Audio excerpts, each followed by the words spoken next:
Every era has its own way of looking at life.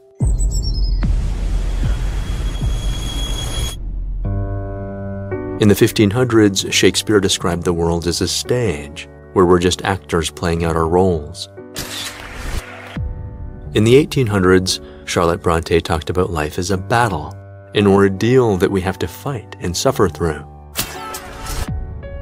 And in the 1900s, Winston Churchill said that life is a test, and this world, a place of trial. Each is a different way of understanding the world, but to be honest, I've always felt that they were missing something, because basically, they're looking at life as something we have to endure through an endless series of problems we face over and over again. And if that's the story you keep telling yourself, little by little, life will come to feel like something you want to escape from. But what if you looked at life as a game? Filmmaker and YouTuber Dr. Jonathan Chu, creator of the channel Engine, describes the infinite possibilities that open up to you when you imagine your life as an open-world video game, something you play for the joy and the love of it. With one simple shift in thinking, you can completely change the experience of your life. The world becomes your game map, and wherever you decide to go, whatever challenges you're facing now, you can choose to approach it with a sense of play. So how do you do that? Let me show you.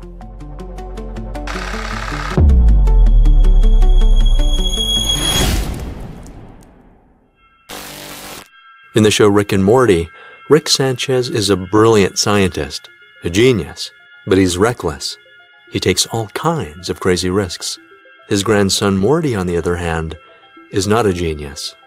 He's a good-natured boy, but often too trusting and naive. The show explores their absurd and fantastic adventures as they travel to new worlds and other dimensions. There's an episode where Rick takes Morty to play a futuristic video game on an alien planet. It's way more advanced than any game on Earth. It's a strange game called Roy.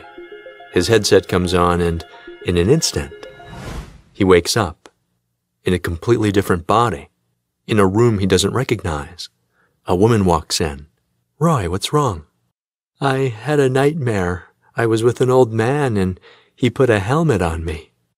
"Well, don't worry. It was just a dream." And so he grows up, and he goes to school. He becomes the star of his football team. He falls in love. Years pass as he raises his own family. Soon, he has to deal with the reality of supporting them. He goes to work at a carpet store, but his heart isn't really in it. One day, he's diagnosed with cancer. "I'm not ready to die," he says. After a long, painful treatment, he comes home. By some miracle, he heals. He's even healthy enough to go back to work. At the age of 55 years old, he steps up to reach for one of the carpets, something he's done thousands of times before. But this time, he loses his footing. He falls to the floor, and his life comes to an end. Game over. The helmet comes off, and Morty realizes it was all a game. And yet, he lived a whole other lifetime within this game. It felt so real, so immersive, he had no idea he was even playing it. "Where's my wife?" Morty says. Rick teases him. "You beat cancer and then you went back to work at the carpet store? Boo." Now it's Rick's turn to go into the game, but he plays it exactly the opposite way. There's a real excitement as he takes crazy chances within the game. A crowd begins to form. "Hey, this guy's taking Roy off the grid. He doesn't even have a social security number for Roy." It's a funny and thought-provoking scene because it raises an important question. How would you approach your life if you knew it was a game?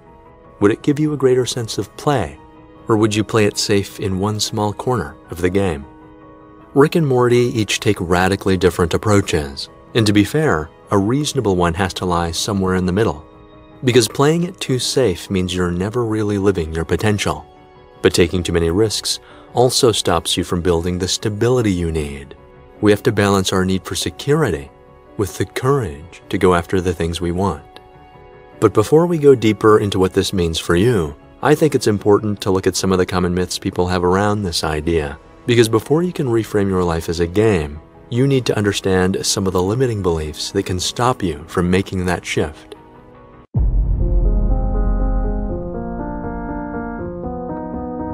Here's a common myth. Life is too hard and too painful to treat like a game. You can't play around because if there's one thing life is not, it's a game. You have to be absolutely serious about it. To answer this point, let's look at the most serious situations you can imagine, where it's a matter of life and death. I'm talking about real-life disaster scenarios where some people live and others don't. One of the most incredible examples comes from the story of Joe Simpson and Simon Yates. In 1985, they climbed to the top of the Ciula Grande Mountain in the Peruvian Andes. It's about 21,000 feet high. As they were making their way down, Joe fell and broke his right leg. But it wasn't just broken, it was so completely shattered that his calf bone had driven through his knee joint. The most horrifying thoughts began to fill his mind. That's it, my life is over. They were completely alone on a snow-covered mountain, with no other people in sight. They couldn't call for help. Joe knew there was no way his friend Simon could carry him down. It was a 19,000-foot drop to the bottom. Food and water were running out. If they didn't get down fast, neither would survive. Most people would have panicked or given up, but Joe and Simon came up with a plan. They looked at their tools. They had 2 ropes, each 150 feet long. If they tied them together, it would become a 300-foot rope with a knot in the middle. In theory, Joe could tie himself to one end and Simon to the other. If he dug an anchor point into the mountain, Simon could then lower Joe down the length of rope, where he could stand on his good unbroken leg. Simon could then climb down to meet him. If they did this over and over again, then theoretically, they could make it down the mountain. They decided to turn the rest of their journey into a game, putting all their focus on the next ledge, the next slope, one step at a time as if they were solving a puzzle. Joe said that a pattern of movements developed after my initial wobbly hops, and I meticulously repeated the pattern. Each pattern made up one step across the slope, and I began to feel detached from everything around me. I thought of nothing but the patterns. This shift in mindset turned his struggle into a kind of dance, a game that freed him from the terror of what he had to do. And it's something we see with many people who survive disaster. Lawrence Gonzalez, the author of the book Deep Survival, writes that countless survivors have reported the same thing. By developing a pattern and then fixing on nothing but making the pattern perfect, they were able to get out of seemingly impossible situations. And so Joe Simpson had come to accept his situation, to reach the stage of playfulness. But Joe and Simon ran into a huge problem. They reached a point where Simon had unknowingly lowered Joe off a cliff, where he had nothing to stand on. As he hung helplessly in the air, neither of them had any idea how far the drop was to the next ledge. Joe had no way of climbing back up the rope. Simon couldn't pull him up, and so they stayed there for more than an hour. Both were now in incredible danger. Simon knew that if he tried to climb down, they would both fall off the mountain. So there was only one thing he could do. With a heavy heart, he took out his knife. He decided to cut the rope between them, knowing it would send Joe to his doom. In an instant, Joe dropped and disappeared off the side of the cliff.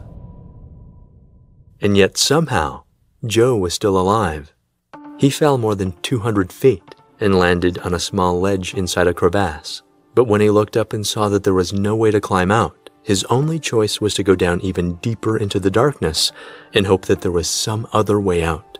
I really struggled to make this choice. I was so scared of going deeper. But the only other option was to just sit there blindly hoping things might get better. And I just knew it wasn't going to. And so down he went, deeper into the unknown. Gonzalez writes that the best survivors spend almost no time getting upset about the things they've lost. They don't waste time drowning in negativity when things go badly. Why?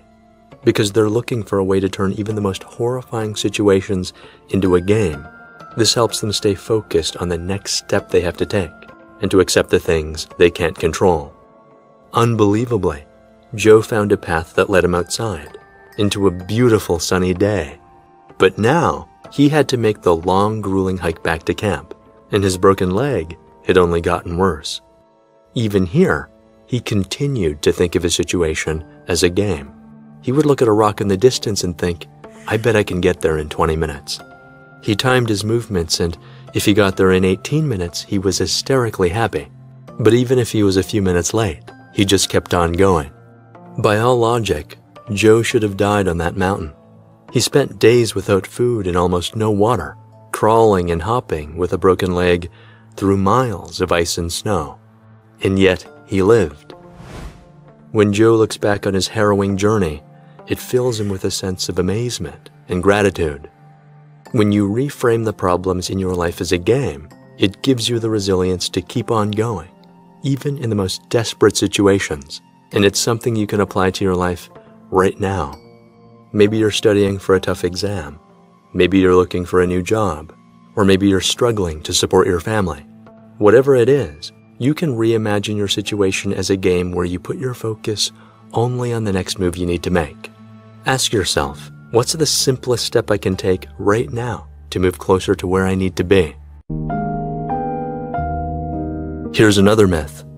People don't want challenge. That's why they follow the path of least resistance. Obstacles and adversity make everyone miserable.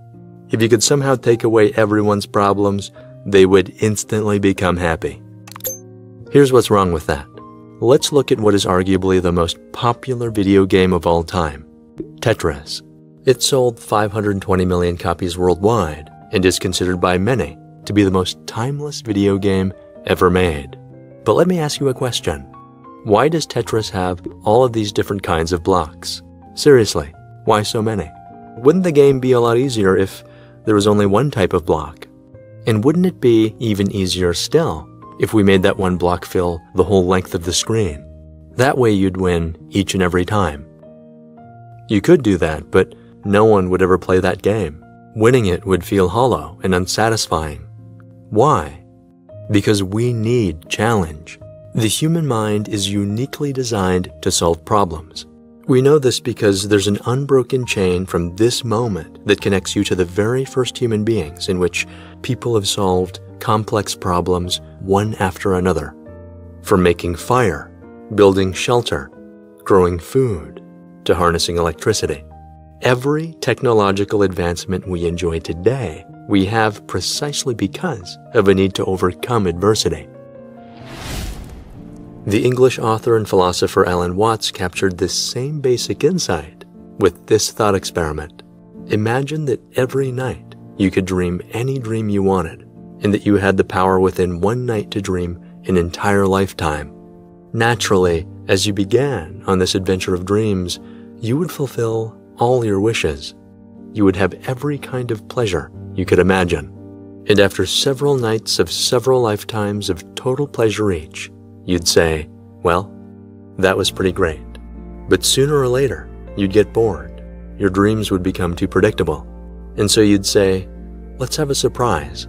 Let's have a dream which isn't under control, where something's going to happen to me and I have no idea what it's going to be. And you would love that.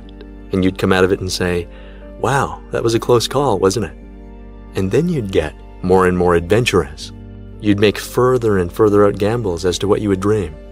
Until finally, you would dream exactly where you are now. You would dream the dream of living the life that you are actually living today. Our biggest mistake is in thinking that the perfect life is one where we have no problems, no difficulties, and nothing to solve. Because obstacles are a necessary part of every game worth playing. They're a vital part of life. When you understand this, you can't look at things like failure, adversity, or loss in the same way. You stop seeing them as some terrible punishment that happens only to make your life miserable. Instead, you begin to realize that every hardship in your life is there to move you forward in your growth as a human being. Without them, your personal evolution would be impossible. So what do? You follow your dream. You sign up for the class you've always wanted to take. You start the business you've always wanted to start. You ask out the attractive stranger you've had a crush on. You take that chance because this is the great adventure of your life. In those moments when you step to the edge of what you think are your limits, when you genuinely aren't sure if you'll succeed or not, those are the moments you're living most intensely what you were truly meant to do. It's where the universe offers its most powerful lessons. It's what it means to follow your bliss. And in this beautiful collaborative game of life, the paths you can take are limitless. This, I think, is the whole reason we're here. It's not that we're actors on a stage. It's not that life is some battle we have to endure, or a test we have to suffer through, even if it sometimes feels that way. Life is an experience we co-create with the universe. It's a game we get to play together, with the people we love, with friends old and new. It goes beyond conventional ideas of winning and losing because life is not a zero-sum game.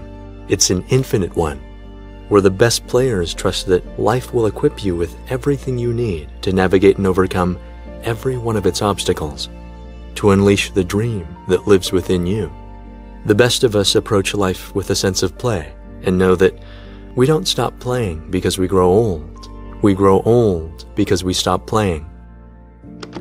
So now that we've seen how envisioning your life as a game can unlock incredible untapped potential within you, you might be wondering, how do I play it? What are some strategies I can use in my own game? That is what we'll look at in the next video, where I'll offer some powerful tools you can use to help manifest your dream life. Once that video is ready, you'll see it appearing on the left side of the screen. If it's not there yet, it means I'm still working on it, but I think you'll love the video on the right side of the screen. And I would absolutely love it if you press the like button. It really helps me out. As always, thanks so much for watching. Take care of yourselves, and I'll see you in the next one.